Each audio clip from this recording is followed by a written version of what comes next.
اس بندے کو رزق دے نہیں سکتی۔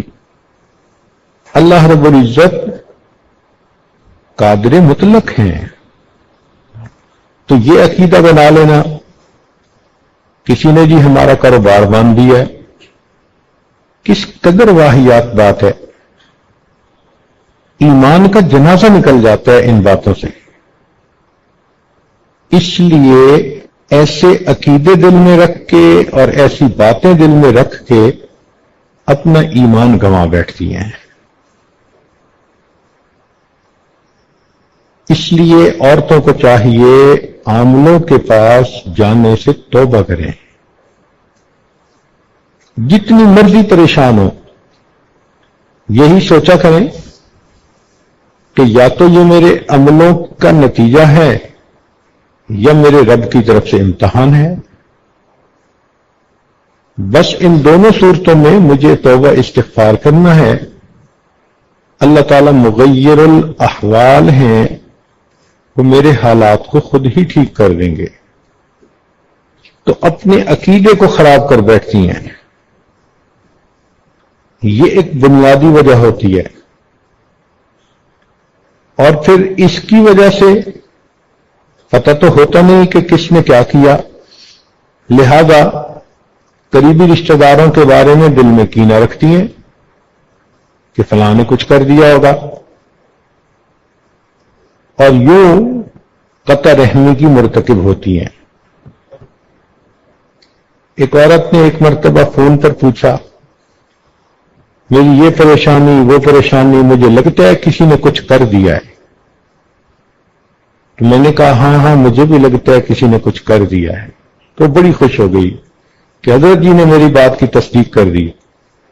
میں نے کہا کہ مجھے لگتا ہے کہ آپ کے نفس نے کچھ کر دیا ہے۔ اب جب بات شروع کی کہ یہ انسان کے اپنے گناہوں کا وبال ہوتا ہے، قرآن عظیم الشان اللہ تعالیٰ ارشاد فرماتے ہیں ما اصابکم من مصیبت فبما کسبت ایدیکم، جو تمہیں مصیبت پہنچتی ہے وہ تمہارے اپنے ہاتھوں کی کمائی ہوتی ہے۔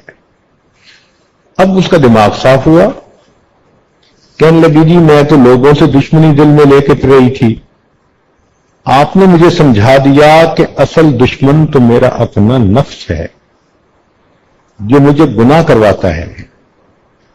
تو ایک بنیادی وجہ جادو ٹونا، تعویذ جنات کے پیچھے لگ کے اس قسم کے الٹے سیدھے فیصلے دل میں رکھ لینا اور خیالی طور پر لوگوں سے کینہ رکھنا اور ان کی دشمنی دل میں رکھنا۔ ایک وجہ یہ بھی ہے کہ حالات سے پریشان ہو کے مزارات پہ جاتی ہیں اور وہاں جا کر بہت شرکیہ عمل کرتی ہیں۔ یہ چیز بھی عورتوں کے جہنم میں جانے کا سبب بنتی ہے۔ نبی علیہ الصلوۃ والسلام سے پوچھا گیا کہ عورتیں اتنی جہنم میں کیوں جائیں گی؟ نبی علیہ الصلوۃ والسلام نے دو باتیں بتائیں۔ فرمایا ایک تو لعنت ملامت بہت کرتی ہیں،